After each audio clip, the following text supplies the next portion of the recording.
Okay. Welcome, everybody, to Bad Publicity, Marvel Champions. Thanks for picking and clicking on us today. You found us, found our little home on the internet. We are kicking off this grand, I was going to actually say Marvel, as in, a description, but it actually is Marvel. So we're going to kick off this fantastic journey into a new card game with Fantasy Flight as we shift our channel to deal with Michael Boggs' latest design. And that's me. We thought no better way to do this than bring him on the channel and let's have a conversation. Inside the, what's like the equivalent of inside the Actors Guild for game designers, or?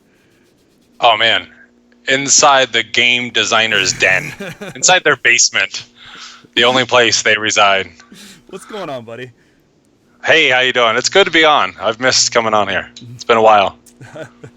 It certainly has. Life has thrown some crazy curves at you, it seems. You went from, designing this big, huge IP style game of Android Netrunner to some minuscule like Marvel Champions. Like, do you think people? I don't know if it'll catch on. I don't know. Yeah. Do you think people are gonna get behind the superhero thing right now, or? We'll see. I hope so. Maybe they'll make some moves or something. Well, if anything, I'm sure your name on the cover will move units alone. I don't think it has anything else to do with any of this branding here. So that is it's definitely true. I'm not going to argue with that at all. Yeah. How much money do you sleep on at night? Like, right? Just are you like Scrooge McDuck there now? Just this supreme.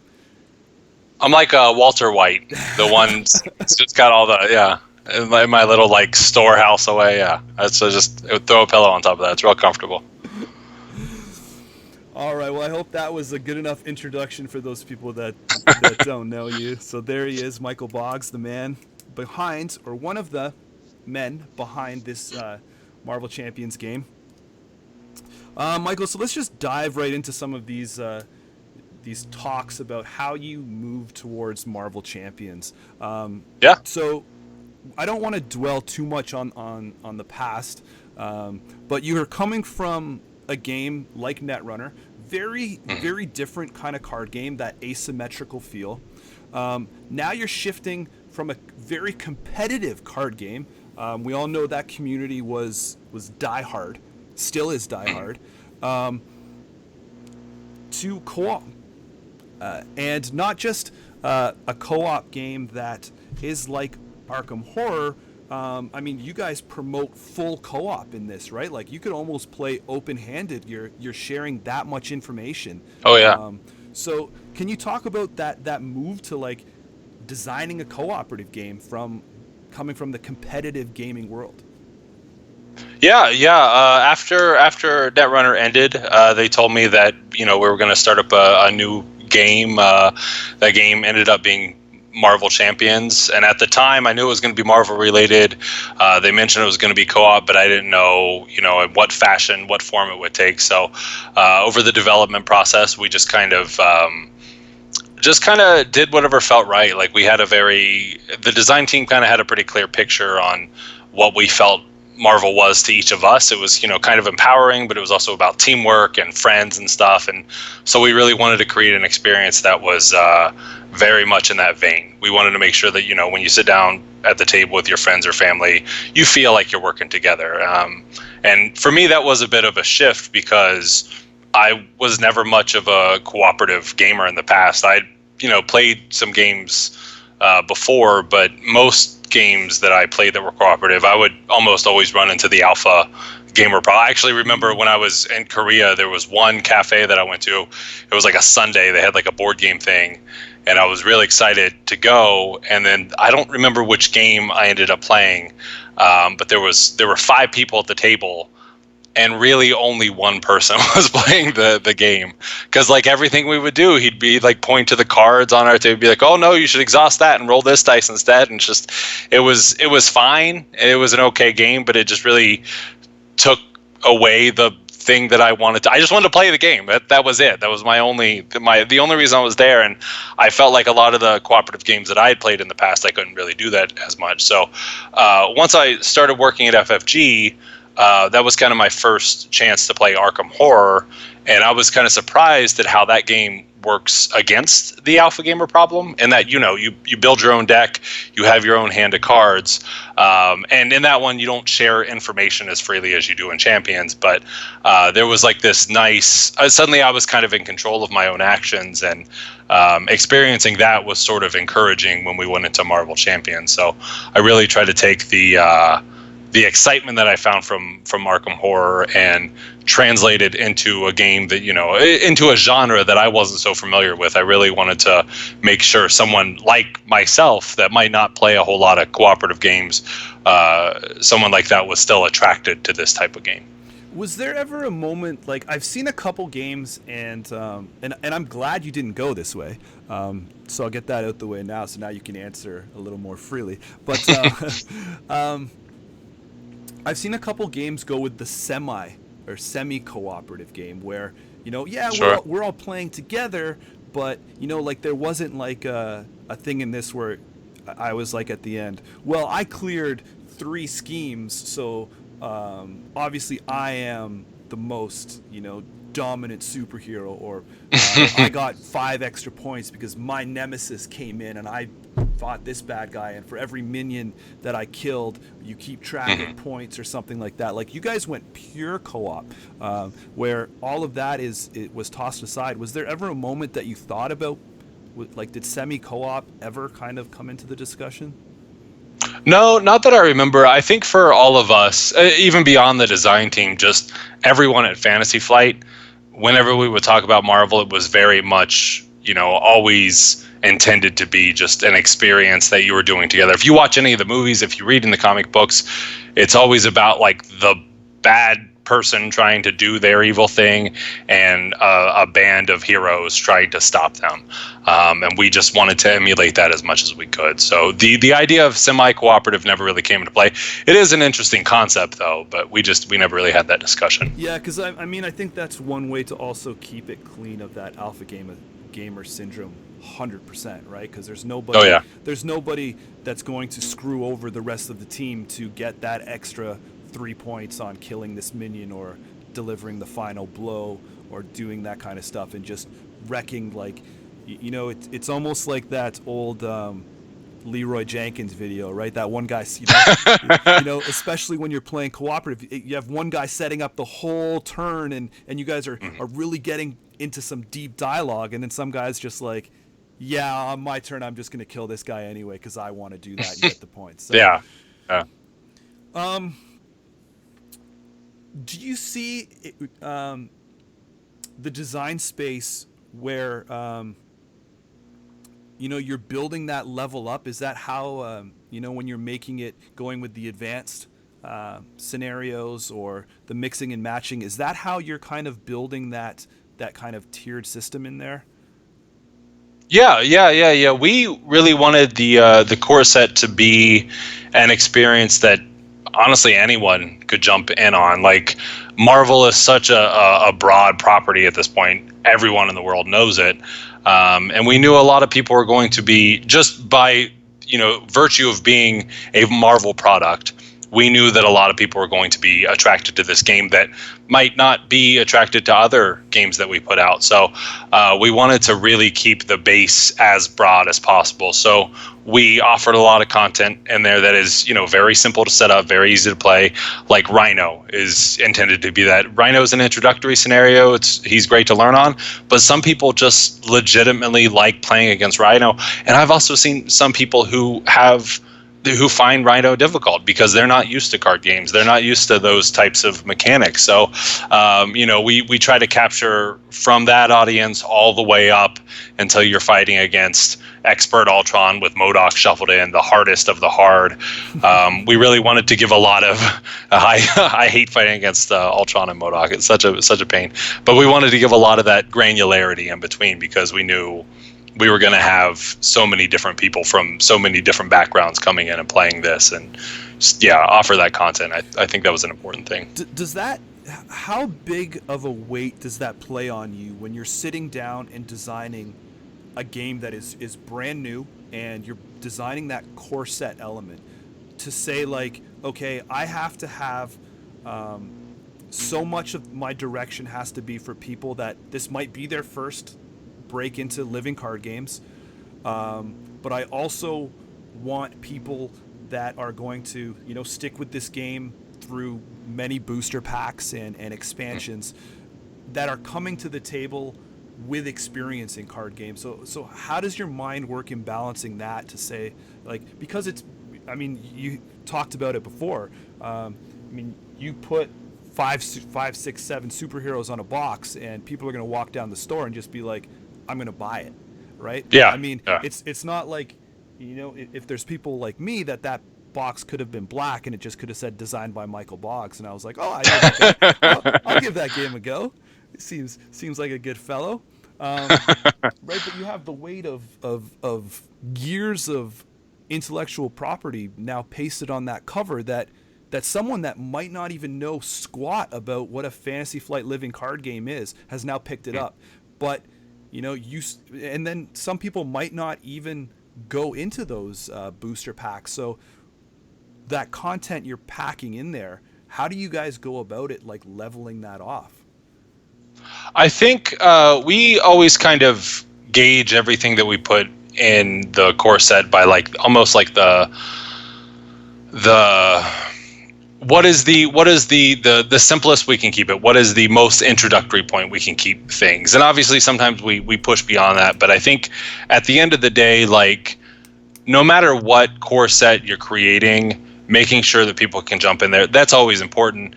But for Marvel, I think it was even more important. Like, we wanted to keep it even broader. We wanted to keep just that wall that you had to climb, as low as possible.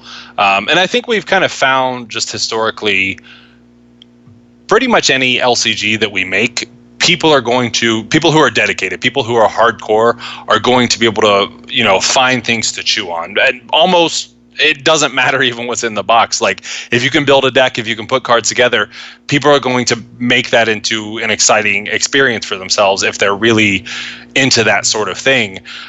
So I think for Champions, we just tried to, keep the base very broad, make sure that there was enough content and enough interesting choices for more advanced people, but, just make sure that across the board, everyone had a bit of something. Okay, so confirm or deny that that maybe this is. I'm gonna again give the benefit of the doubt to you, Michael, and say that this was all you're doing. Maybe it's in your contract somewhere that you will not build a core set game that is not all in one box. This decision to not have to buy 3 core sets this time. I mean, is it a coincidence, or is it not a coincidence, like I said, that this is your first spearheading of a game, and it's already out the gate winning over old school FFG fans that have always had to pick up 3 core sets for full play sets of everything before? I just got really lucky with that one. That was something, as a player, I always wanted that. And I think that for a long time, FFG as a company just wasn't sure that we could make that product viably. Is viably a word? I'm going to use it. It feels good. But when the Marvel Champions core set, we were partway through development. I believe it was actually Andrew Navarro who came in, and he had played the core set, I believe, with his friends or his family. I can't quite remember, but he said something along the lines. He's like, I wish I could just play 4 players out of the box. And everybody was like, yeah, that's a cool idea. And he's like, well, I think we can do that. And we checked, and we were like, oh yeah, no, that actually works well. So. Were you like who did Andrew have to check with to make that happen? Right? Like, I don't know anything about the conversation. I just know he came in, he told us that. Everybody was like, that would be great. And then the next day, they're like, oh yeah, we're doing that. And everybody was like, okay, cool. So I think that's been exciting for a lot of people. It's like revolutionary, right? Like, it's like he came in one day, like, and then just commanded it to happen. and then Yeah, you pretty guys much. And go so off and make it happen, and then that's usually how it goes, yeah. also you decided to include a organizer insert. Yeah, the red tray, yeah. Is that what you guys, is that the official word for it around the HQ there? That's what I call it. I feel like any other name is wrong. It is the red tray. The red tray of death. Yeah, yeah. That's Yeah, the red tray was one of those. That was another big discussion. We talked about it for a long time. We all wanted to have some sort of insert in there, but after a little bit of research and stuff, we're like, oh yeah, that it makes a lot of sense for this type of product. It allows people to store all of the things we're going to release later. Just kind of keep your collection together. And I know it's something that a lot of players have wanted for our other lines in the past, so it was kind of exciting for us to be able to include that in. Yeah, and I think it's been interesting. I think it's been interesting from that perspective of, you have, like the old school, like if you bought Netrunner or Star Wars or stuff like that, it came in the big box, and then FFG kind of shrunk the size of the boxes down, and you saw like rings and what was it? Game of Thrones started to come in the smaller boxes because you didn't need the big spaces anymore. So, do you think this will be the new normal going forward? I think a lot of times with core sets, we just kind of do whatever feels right to that core set. For Marvel Champions, the number of cards that we wanted to offer and just the experience that we wanted to give players, this felt like the box to do it in. But from what I understand, a lot of times it's just sort of a product by product basis type thing. Yeah, well, I mean, I think it definitely appeased a lot of fans when it was announced. I think a lot of people were doing double takes and stuff like that, and it's good to see. And I know that it probably had its pluses and minuses, right? Like, you look at the older games, and I think it was all about keeping that barrier of entry low. Obviously when you're putting extra cards, the tray, building of the box size, putting all of that stuff together, you guys are then looking at a higher price point. So, before you were able to keep that down, everybody could get in, and now obviously more stuff means a little bit of a higher price, and so you got that weird balance of trade-off. But I'm sure it was all, we let the marketing guys figure that stuff out. They are good at that stuff, yeah. Going back to the core set kind of talk, in the past, those people that have had experiences with living card games, you have this situation sometimes where the core set cards become so, iconic in the history of the game, where, even for a game that has like a 5-year run, you're like, nothing is more powerful than the card that came out in the core set, so I have no reason to go off that. Sure. I know that it's kind of, ebbs and its flows here from a different conversation, but you see that kind of like with Arkham Horror. So it's not just from a competitive kind of card game feel. Is that something that played into your head when designing the cards that are going to be included? Like, not overpowering them right from the start? Or how do you get into actual card balance in a game like this? I think in any core set, it's a little bit tricky because the development process of the core set is very much a learning experience. The designers are trying to build this product that appeals to a player base that's going to set up the game for long term, but we're still learning the ins and outs of the system, the nuances of it. So I know that for this core set specifically, our main goal was to keep cards relatively easy to understand, relatively easy to jump into.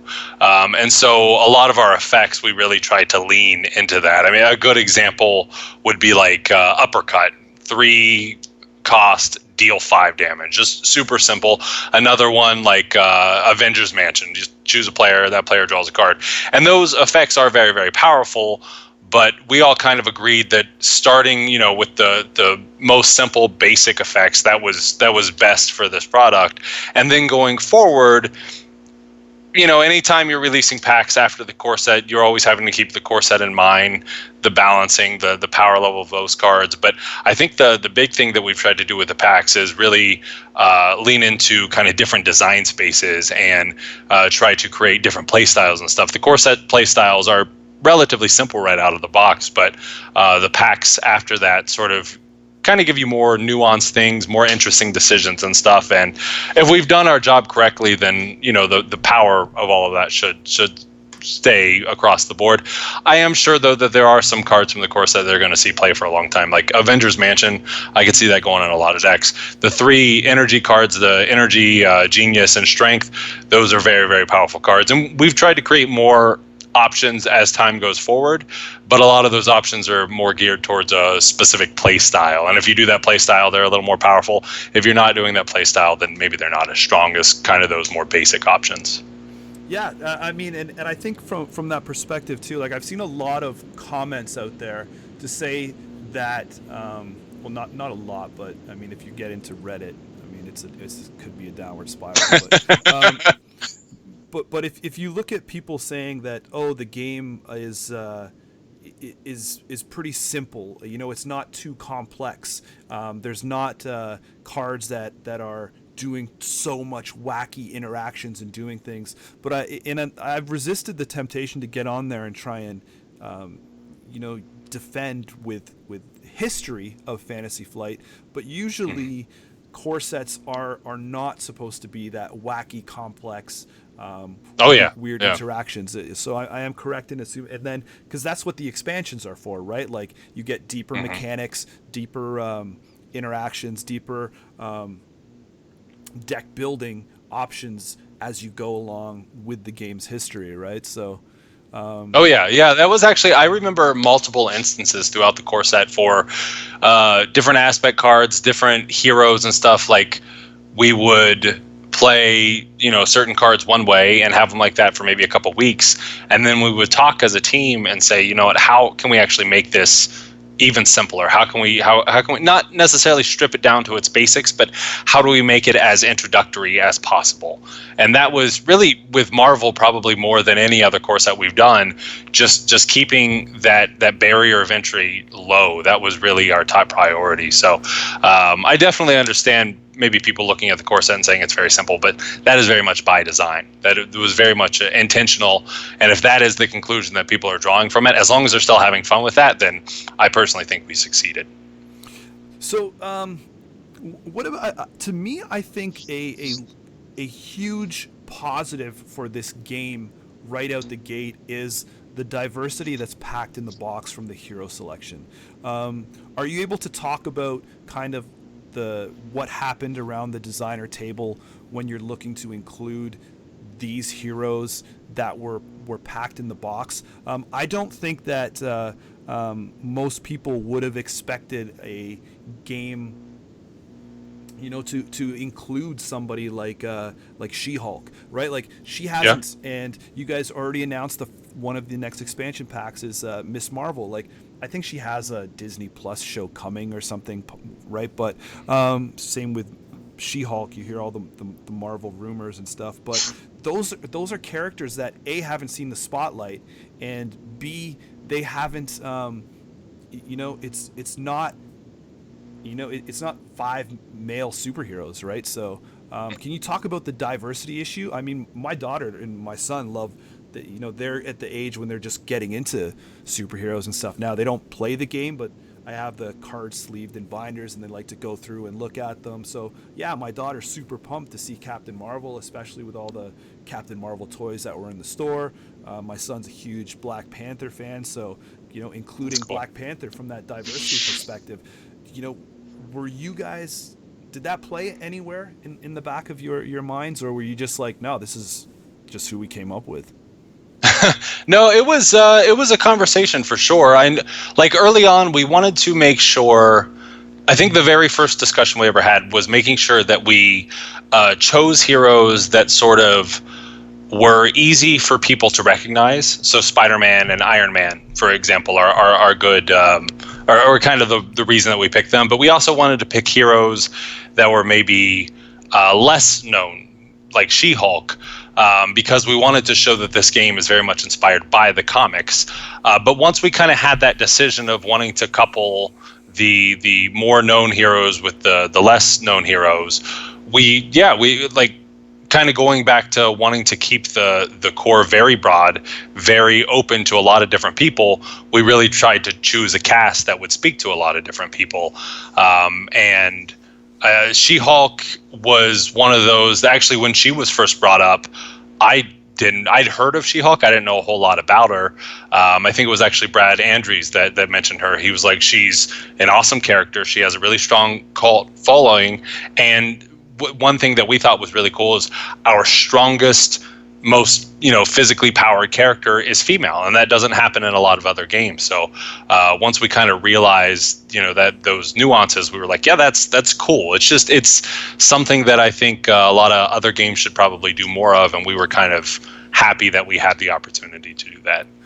Yeah, and I think it's nice to work with an IP that is very diverse in itself. Like, it seems like even from the early ages of Marvel, they try and keep that in mind. Like, these aren't characters that were just created, in the last 2 or 3 years. These are characters that have been around for a very long time. Yeah, I think actually one of the conversations that we had relatively early on was just about how, like, the thing that I've always really liked about Marvel, and specifically, like, I've always loved Spider-Man. The thing that I've always loved about Spider-Man is not necessarily his superpowers or the abilities that he has, but I've always loved the character Peter Parker and just how human he is. How he goes out and he saves the world and he does all this stuff, but then he comes home and his girlfriend breaks up with him and he owes rent, and his aunt's worried about him and all that stuff. Like that, when I was a kid, that stuff always kind of spoke to me. I was like, this character feels real.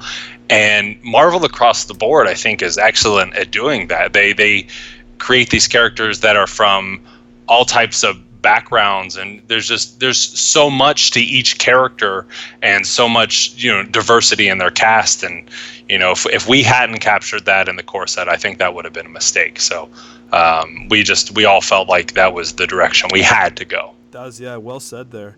And me, I will be waiting. I know Fantasy Flight is a company that loves to do alt arts and different things for their things. So I'm really waiting for that alt art Marissa Tomei Aunt May.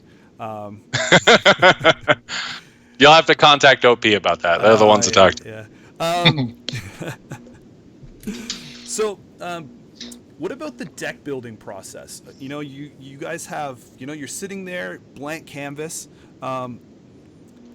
Again, does this kind of tie back into the whole, we're trying to build a game for everyone and every level, where you've developed or adapted this we saw it back in the day with Star Wars LCG from you guys doing a deck building situation in pods.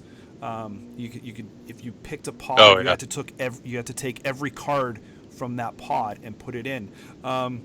You had the Warhammer kind of deck building world where you took a faction and you could only use the ones that were from the whatever it was, the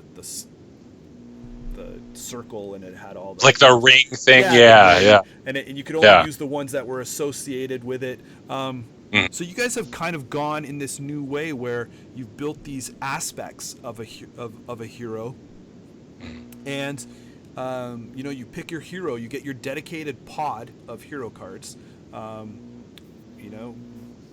We're just gonna stick pretty much focus on the core set. Maybe there'll be Spider-Man cards down the road or new ones to put in, right? I'm sure no matter whatever question I ask, you'll tell me, we could do that. So maybe, exactly. As you just sit there and write the ideas down from these interviews, right? That's how did you know? I thought I got away with that. So you get your hero pack, and then you pick an aspect, and then obviously there's the neutral cards that kind of mix and match in the back. How did you guys finally settle on that deck building design space for this deck building game? That was just sort of right out the gate. To be honest, I don't remember specifically who thought of that, but we had we had a presentation that we had to give to effectively pitch the design to upper management to make sure that we wanted to do it as a company. And for the presentation, we just kind of had a conversation about how I actually think Captain America was sort of the inspiration in our presentation. We were like, when we're designing Captain America, we know that he's going to have his hero card. He's going to have his ability, but can you really define a hero by just one card? And we were all like, it would be cool if he kind of came with a set of cards, a whole kit that would, maybe you can't change it, maybe you can't move anything around, but A, it makes deck building simpler, and B, it just really helps us tell more of a story with that character. So once we sort of had that system in place, we just sort of discussed what other cards would go in these slots, and whoever brought up the idea said something along the lines of it'd be cool to play him in different play styles. It'd be cool to have a Captain America who is all about protecting people. It'd be cool to have a Captain America who kind of leads from the front and kind of rushes into battle with all of his teammates. It'd be cool to have a Captain America that just whoops ass and just beats up people, and then it'd be cool to have a Captain America that is really about like going and stopping the villain from doing their things. And all four of those things were like, yeah, that's something Captain America would do, but that's also something that Black Panther would do, and that She-Hulk would do, and that all the other heroes would do. So kind of from that, we created the aspect system, and that was really just in there from the beginning. It just felt right. It just felt like it worked for the game. It let us tell the story that we wanted to tell. It helped us, streamline deck building, which we kind of felt was important, because there, as much as I love deck building and as much as I know a lot of other people love deck building, there are a lot of people who do not want to deck build as much as they can help it. It's very intimidating for some people. So we wanted to alleviate that as much as possible, and we just kind of felt this whole aspect hero system just worked to do that really well. Yeah, and especially as the card pool grows, right? Like there are people that can feel overwhelmed with certain aspects of the deck building process. Oh yeah. I have friends that will come over and they'll be like, "Oh, do you have that new card game? But just give me a deck. I don't care." Make something for me. Exactly. And then you're like, oh, have to build it up for them. Can you talk about actually? I want to say that yes, I fully agree with that aspect. That I think it would be really weird, even if you look at say Iron Man, for example, right? Like I love the thematic element of yes, each piece of his suit is there, right? Because it would be really weird if like somebody played Iron Man and they had like only maybe the mask and a boot. And you're like, right? so you'd be like, where's the rest of your armor, man? Right. So having that core set of stuff that they include, I think it really flushes it out and makes sense. Oh yeah. Are you designing mechanic first, or are you picking a theme and matching to it? I noticed that the heroes in this game, whether they were picked, I guess, we say for a diversity aspect, but they are very different play styles for each one of them. Even when you mix in, you can be Black Panther leadership, but you can be Captain Marvel leadership, but they're going to play relatively different to their own certain character play style there, right? So, was it very hard to get that base mechanic for each one of those heroes from the start?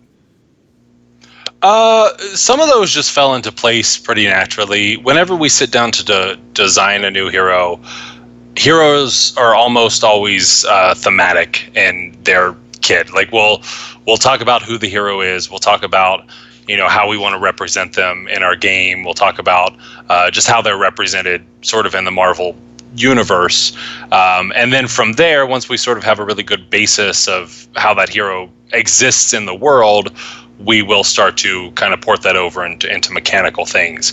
And so I think pretty much every hero we've done up until this point went through that process. All the heroes in the core set went through that process.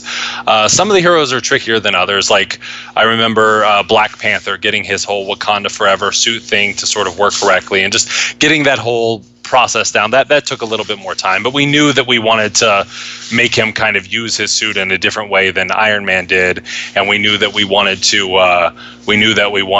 kind of make him sort of combo-esque in his play style. And then like Iron Man, for example, he took a little bit kind of to get right as well. We knew we wanted him to have his own suit mechanic, but just deciding exactly what each piece did and how they all fit together to kind of build his suit, that took a bit of play testing and stuff. But overall, yeah, the hero cards, they're very much focused on thematics, and a lot of the mechanics come from that. When we do aspect cards, though, it's generally the opposite. Not every time, but usually for aspect cards, we say, okay, what aspect is this card going to exist in? And within that aspect, what do they need? Does this aspect need more damage? Do they need more ways to, stun the villain? Do they need more ways to remove threat?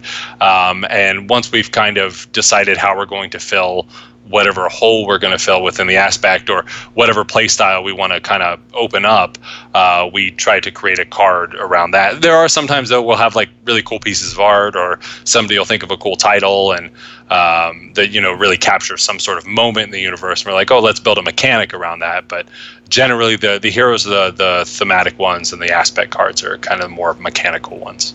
Was Black Panther the hardest design out the box then? Or I don't know if he was the hardest. I think maybe they all kind of had they're all kind of different tricky things. I think honestly, out of all of them, Spider-Man was maybe just the easiest. The rest of them kind of all had their stuff that we had to test and tweak. Spider-Man is pretty versatile, and he's defensive. So like once we kind of got all that in place, it just kind of worked. Everybody else, we had to adjust resource values. We had to adjust damage things. I think maybe Iron Man and Black Panther, they were probably harder to develop for a little bit than She-Hulk or Captain Marvel. But they were beyond Spider-Man. They were all roughly the same. Is it tricky, or is this a thought that you keep in your head that if we think of these cards like we've seen, I hate to do this, but if we look at the superhero or the hero card itself as like a Netrunner comparison to an ID, Sure. is it something that you guys are trying to keep in your head, keeping a older ID or an older hero relevant as the game goes on? I know that it's as the card pool grows with heroes, it's really hard to give balance to every kind of card or every hero that's out there, because of the way that they're being released from that perspective of here's a Captain America deck, right? Maybe all those cards in there are totally perfectly fit for Captain America, but keeping in mind we don't want to leave out Iron Man and Black Panther, She-Hulk, all of these cards that we have already. Is it thoughts that are going into that we're still showing the older heroes love going forward? Oh yeah. There's honestly, like, even now, with as far as we are in development, there are sometimes, we'll design a card and be like, oh, that would be really cool in Iron Man back in the core set, or oh, this card provides energy, so somebody that's building a Captain Marvel deck might be inclined to throw this in their deck. I think our top priority isn't always necessarily to make sure that every single hero gets an equal amount of love. Ideally, that would be great, but we're really just trying to push the design forward and do new and cool and interesting things. But it's definitely not something that we overlook, that we totally ignore. If we can push the design forward, but also kind of show some love to the older stuff, then that's almost always the route we're going to go. Where do you kind of look at as the hardest aspect of this game to balance out going forward, like something that you guys are like very careful not to either overcompensate or undercompensate on? For me at least, I guess I'm not really sure what Caleb Grace has run into. He's kind of the other developer that's on the game with me now, but I usually find the most challenging for me is usually the aspect cards. I really like developing aspect cards. I they're really interesting, but those are the ones that have the most potential to break the game. If I make a really, really powerful aggression card, yes, it is limited to only that aspect, but I don't want to make a card where, every time you play aggression, you're like, well, I have to put 3 of those in my deck. I don't have a choice. And other games have run into that in the past, and it's always something that every single card game struggles with to a certain extent. It's just part of the whole game development process for card games. But just kind of knowing that every time I create a new aspect card, it makes that process a little more stressful. Whereas like hero cards, like you can get kind of wild and crazy and do some weird and fun things, or some just bonkers things. But there are, eventually there's going to be a point where there's so many heroes that even if that hero is a little more powerful than the rest, there's a lot of people who are not going to play that hero because it's not their favorite hero, or it doesn't tell a story that they want to tell, or, X, Y, or Z reason. And also too, the heroes, they just kind of come with their set card. So even if they got something that's busted, well, only they get to use it. So, yeah, it's usually those aspect cards and the basic cards that I think are maybe the most challenging overall. So other than Andrew coming in and saying, I'd really love to play this 4 players, was that where this game started at? Like, I find, like, I've played it at every play count, solo to 4.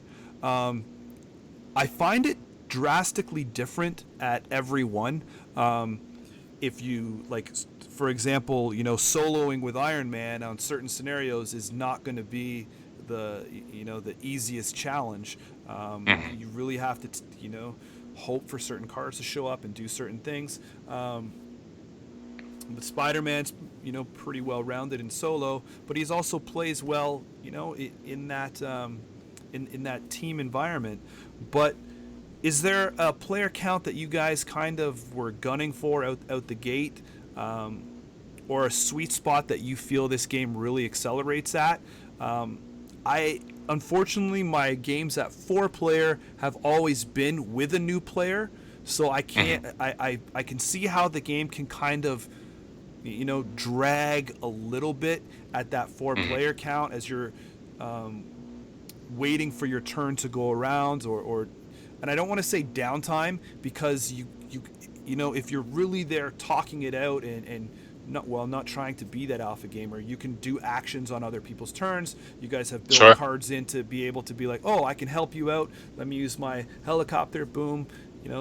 Here, lower resource, or you need a card. I can give you a card with some of my powers and stuff. So there are things that you can do off turn, so to speak. But can you talk about the player count?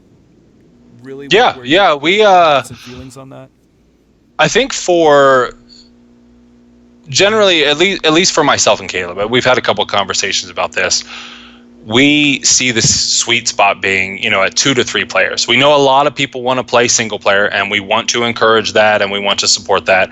And we know there's a lot of groups who like to do 4 player, and we equally want to support that. But 2 and 3 player, that is kind of the place where I personally think the game really shines. The turns aren't too long, things aren't too swingy. Sometimes if you play in single player, a lot of threat can just be dumped on at once, or a lot of damage might come your way that you really can't mitigate, and those things just naturally balance out the more players you have on. But also what happens is the playtime lengthens, and I think we feel like 2 and 3 players probably the spot where most people are going to play it, and that's kind of the spot where we really try to keep the game as crisp as possible. Going forward, though, we've had conversations about how to make single player more engaging, how to make 4 player a little more interesting, and it's something that we'll always be thinking about going forward. But for out of the core set, at least, I think you can't really go wrong with 2 and 3 player. Right. Or some big special Gen Con end game where just every hero, it's there's like thousands of people. Just everybody versus Michael. Yeah. So when when you talk about like theme and building in this Marvel world, how are you dealing with the art aspect of it? I mean, this art with Marvel is just so iconic, and Fantasy Flight has always done an amazing job of partnering with some of the best like artists I've seen in the industry. Um, and even from that perspective of we know that the art that gets designed for the cards, there's so much more that gets cut off to get put on a card, and right. So how are you guys licensing the art aspect of it? Or is it are you looking through a catalog of comics, or and they're giving you a piece of art and you're like, oh yeah, we're gonna make an uppercut card because look at that picture, or you, you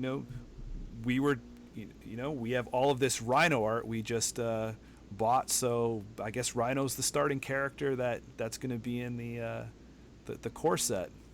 Mm-hmm. Yeah, we've kind of done a mix of everything. From the get-go, we were fortunate enough to find some really great artists to make some pretty amazing pieces for us. But beyond that, a lot of the art that you see in the game that you also see in the comics, Marvel has just been gracious enough to really work with us.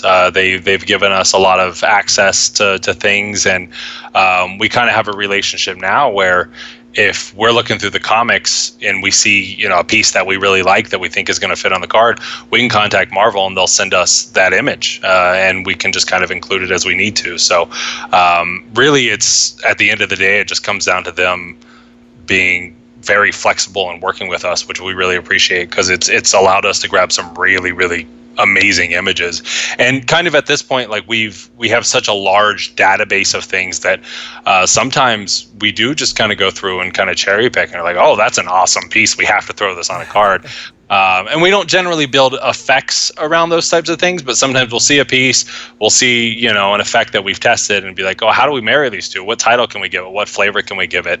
And we've honestly made a lot of cards that way. It's kind of a very natural, fluid process. So we kind of do whatever we can to put things together. Because when I'm looking at the art style, it's not like someone has. It doesn't seem like everyone's just drawing like for the game now, right? Like you look at Spider-Man's Nemesis. It's used the Vulture. It's using the older art style, right? So you guys are mixing that old era with the new era, and it's bled into across this full spectrum of the game itself. So it's really cool to see that Marvel has opened the doors and just said, yeah, whatever you need, we're here for you.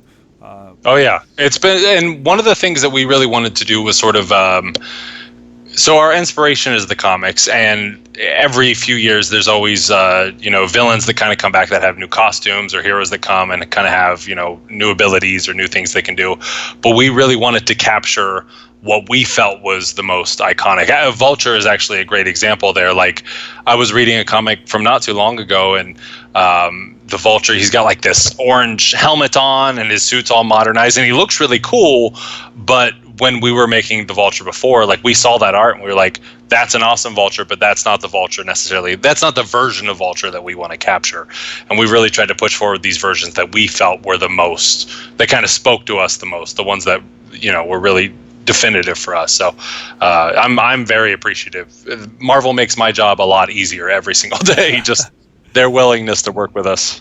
Has there been direction? Is it totally FFG that's pushing the game itself, or is there direction for film tie-ins for release schedules? Are you feeling any pressure there to you look at Disney Plus, say for example, the what is it, the Winter Soldier and Falcon show is supposed to be coming, so are you guys like, oh crap, we have to have a Falcon pack ready for the release of that, or we better get an Ant-Man, we want to release Ant-Man now, but do we wait for the movie to come out? And is Marvel kind of like saying release stuff at certain times, or do you guys have like carte blanche to do whatever you are? I mean, yeah, probably from a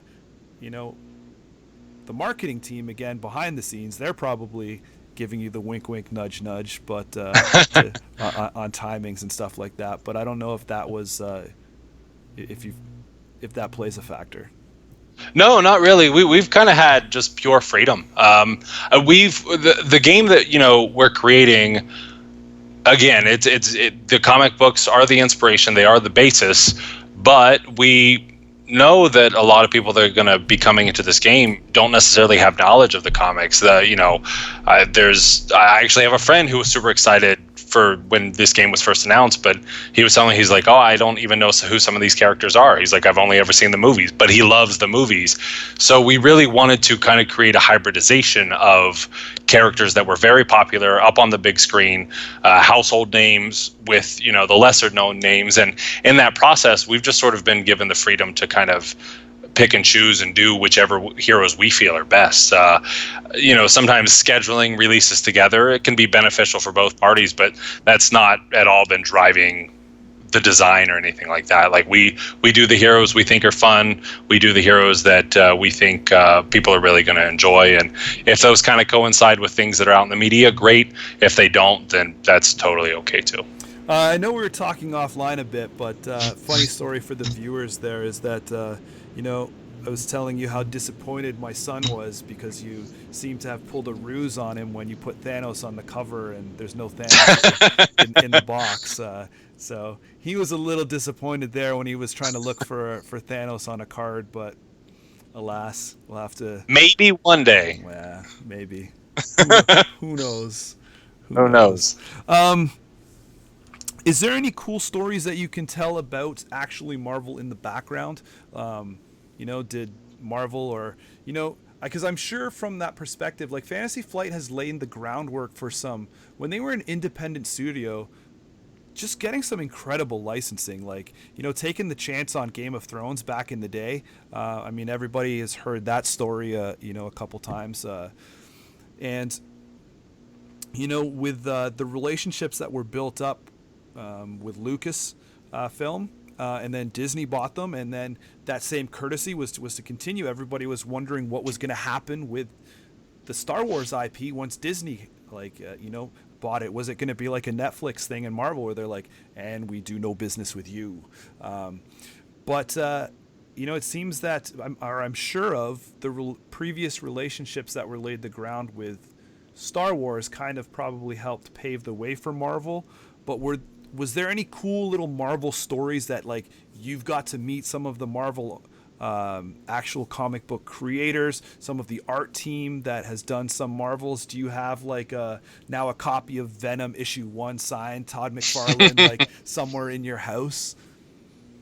I honestly haven't had a whole lot of interaction with Marvel personally. I know at one point Caleb Grace and Andrew Navarro went to one of their studios to talk with some people, and I know Caleb was really excited to do that because he's been a Marvel fanatic ever since he was little. I was just going to say, probably if they said, we need someone to go to Marvel, he just pretty much took that. It was very, yeah. Yeah, he just pushed you out the way, I'm going. My main connection with Marvel up until this point has just been how easy they've been to work with.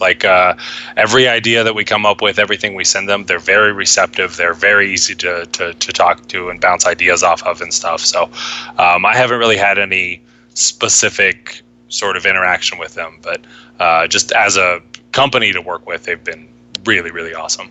Well, now that they have, like I said, the Disney connection, I hope they send you to Marvel Land, Disney World for some research, right? Fingers crossed. Yeah. Yeah. No, that's cool to see how open they are. Are they? Did they have to approve at all? From a thumbs up? Did you get the word back that everyone at Disney and Marvel loves the game, or are they just keep printing money? We didn't get anything like that specifically, but pretty much everything we do, we send to them. They get a chance to look it over and just make sure it's on par with sort of what they were expecting and stuff. And that whole process is pretty streamlined. They like I was saying, they're always happy to look at stuff and kind of work together with us on things. So we very much have the freedom to kind of tell the stories that we want to tell and kind of do the things that we want to do in the game, and they are just sort of there as to kind of reinforce all of that. Telling the stories that you want to tell, I was really surprised. So I have a friend that every time FFG puts a card game out, I'm like, hey, want to play this? He's like, no. Hey, want to play this? No.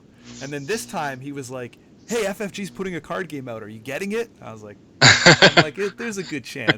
But it was just because it was Marvel.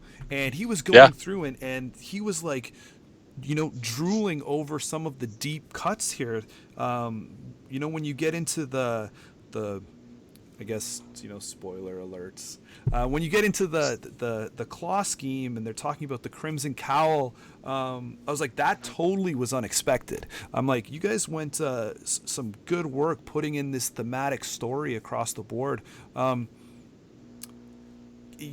know from different talks and stuff like that, Caleb is the theme guy, but can you talk about how you guys are looking at building out these scenarios with that theme tie-in?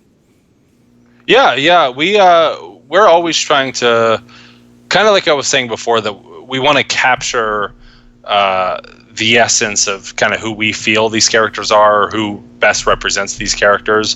And so whenever we get to a new villain for a new scenario, we do a lot of research on those villains and just kind of how they've been represented and sort of how they exist in the greater Marvel universe. And Caleb has very much been sort of an encyclopedia of knowledge for all of that. Like, you can kind of talk to him about anything Marvel related and he'll be able to tell you all the details about it. So whenever we get to those specific characters, Claw is a great example. He really has some great suggestions, some things that he's read throughout his lifetime, and there have been things that he's thrown out and I'm like, I don't know anything about that, and I'll go up and do some research and stuff, and I'm like, oh yeah, I definitely want to do this now. So it's very much he kind of gives the basis for things, but then once we sort of know all of that, there's a lot of research and stuff that's involved in all of it. Yeah, it's crazy. I mean, even from the perspective of, you guys announced the scenario pack with the Wrecking Crew, right? Like, not very well known, kind of from your everyday, high level Marvel cut kind of fan person, right? Fanboy, fangirl. I actually think the Wrecking Crew, I know we wanted to do some really interesting scenarios after the core set, things that just sort of broke expectations, that different things mechanically, and there was a discussion about could we do a scenario where there are multiple villains, what would fit that. I'm pretty sure Caleb is the one who was like, oh, there's actually a team of bad guys, maybe we could check them out. So but once that was sort of established, we kind of researched everything as a whole and like really tried to delve into the Wrecking Crew and who they were. And Caleb's very, very useful to have on the team.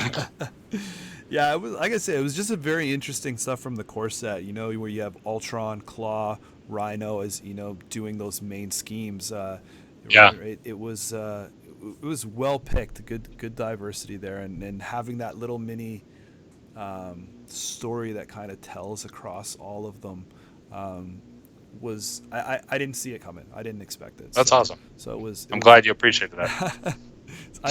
I appreciate it.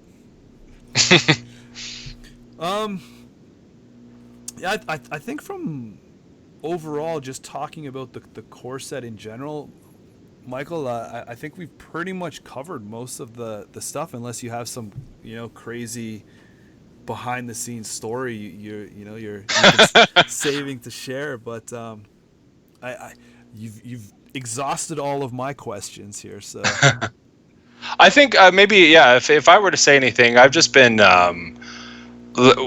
so it was kind of, I've never worked on a core set before. This was my first one, and there were so many moments throughout the development process where I would be sitting there and just playing with Nate or with Caleb or whoever was helping me test at the time, and just trying to imagine in my head what the finished product was going to look like, how people were going to react to it, if people would really enjoy and appreciate the hard work that was going into it. And it's been, I don't know, it's just kind of been a whole different experience for me. Like I just never quite expected for people to be as excited as they are, and to like just find things in the core set that like I always kind of liked, but then somebody else is like, oh, this is so cool, and I'm like, oh yeah, I'm glad people are enjoying it. So to anybody that's watching this that's been liking the game, like, thank you for playing it, thank you for buying it. We really tried to do the best that we could, and I'm glad that there's all the love around it, because we really liked making it, and we're happy that people like playing it. Yeah, I guess that it's weird when you're, from the two perspectives you've had, coming into something that already has a highly dedicated, running player base, to something that you're okay. This doesn't exist at all, and here we go. We're birthed this game out and hope people catch on to it, right? Because you really don't know. Because I mean, let's be honest. There are IPs out there like Marvel has come out with a couple games that are meh. So it's not an instant. It's not, doesn't mean it's an instant hit just because you slap some superheroes on it these days. Sure, yeah. Some things just don't catch on. Yeah. Are you able to talk about anything from an organized play perspective? Is that I know that there was a launch kit that came through. We do have here at Bad Publicity a couple giveaways that we will be. What a surprise! What a surprise! That we'll be doing with if anybody missed out on those launch kit cards or some swanky alt arts. I've seen interesting ways with Lord of the Rings doing special big events at Gen Con. Arkham Horror does Arkham Nights, and they've had some special scenarios and stuff like that. I know that this question is setting up for we'll see answer. But can you either confirm or deny that there is something in the works to either build some kind of like organized play or some special scenarios down the road? Yeah, the organized play guys, they're just as excited as we are, and I think that they've been working really hard to make some really interesting things happen for Marvel. So I don't think people should be surprised at all to see some awesome stuff come out of them relatively soon. I don't now that I'm on a cooperative game, I don't work with them as intimately as I did. Competitive games, you sort of have to constantly be in communication with OP. And cooperative games, like they hit me up if they need me to sign something. That's pretty much it. But the times they do come over, the stuff that I hear about them, that's really, really cool. So I think people will be pretty happy with the stuff that they're creating. Sign anything like this game here that we're currently giving away. Nice segue. Yeah. This seems perfect. to be you right here. That was me. I wrote it as big as I could. It was inescapable. You have to read it. So if you guys check out our first Marvel video, if you throw a like on that, throw something in the comments below. Like I said, we're going to leave that up for 2 weeks because sometimes people just can't make the live recordings of these. So we want to make sure that everybody gets a chance that would like to get in on that. You don't even have to watch the video. Just watch the ad portion of it. So I get my 0.0001 of a cent. Click like and then write your comment underneath. Not this video, but the other video to enter the contest. Michael. So this we had a late question come in here that was just wondering how long this game was in development for. I can't give an exact amount of time, but we worked on it for quite a while. Probably close to about 1.5 years, 2 years, somewhere in that range. It's quite a bit of time. Perfect. All the blood, sweat, and tears were invested. Yeah. Last thing is something we just like to know. Is there any hidden Easter eggs inside this game? In the core set? Yeah. In order to find them, you have to take out your red tray and chop it into little pieces. And then if you reorganize the code on the. Don't do that, please do not do that. Keep that tray. If there are, I didn't hide them. So Okay. maybe Nate French or Caleb Gray sprinkled something in there. I haven't found yet. I thought you were going to have to put the card up on a window and then look through the tray, like the old Exactly, school, and the light has to 3D get grid through and things. stuff. Yeah. Well, that's again, that's our offline conversation when we talk about you designing your legacy game, right? Yeah, that's. 'Cause I don't think anybody's found the secret code under the tray, like you said, right? Yeah. Not yet. Well, I mean, they get the prize if they do. So. Very rich. Guys, well, thanks a bunch for joining Michael and myself, kicking off Marvel Champions. I hope you guys are enjoying the game. I'm sure you are. I'm sure you're getting your plays in. I'm sure. I mean, by now everyone's probably beat every level on the super hard difficulty. So let's all wait for Michael. We'll let him go so we can start churning out those packs like we need him to. And we will not be disappointed in future releases if J. Jonah Jameson's name is spelled wrong. I think you mean spelled right. Oh, I do. If there's an extra letter in there, just sprinkle it in somewhere. That will be the Easter egg, the shout out. Thank you very much, Michael. I appreciate your time. Thanks everyone for joining us. Yeah, it was great coming back. And this is not the end of you. You're contractually obligated to do at least 5 or 6 more of these, I think. I believe so. Yeah, just this week alone. Yeah, perfect. Be back on tomorrow. All right, guys. Thanks a bunch for hanging with us, and we'll catch you all later. See you guys.